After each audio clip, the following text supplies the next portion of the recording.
Mark Hopkins was an American educator and theologian who was born on February 4, 1802, in Stockbridge, Massachusetts. He was known for his leadership of Williams College and his contributions to the development of higher education in the United States. Hopkins graduated from Williams College in 1824 and later served as a tutor at the institution.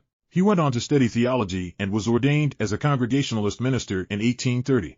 He then served as a pastor in Pittsfield, Massachusetts, before returning to Williams College as a professor of moral philosophy and rhetoric in 1833. Hopkins was a popular and influential teacher, and he served as the president of Williams College from 1836 to 1872. During his tenure, he oversaw the expansion of the college's curriculum and the development of its academic programs.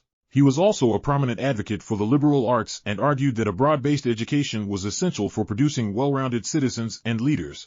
Hopkins was also known for his contributions to the field of theology, particularly his work on the relationship between faith and reason. He argued that reason and faith were not in conflict and that a rational understanding of the world was essential for a deeper understanding of religious truth.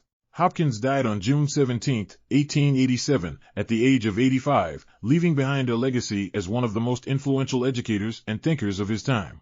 His contributions to the development of higher education in the United States and his work on the relationship between faith and reason continue to be celebrated and studied today. Mark Hopkins' legacy as a leader in education and theology has had a lasting impact on American culture and society. His belief in the importance of a broad-based education and his commitment to the liberal arts continue to inspire educators and students alike, while his work on the relationship between faith and reason remains a significant contribution to the field of theology.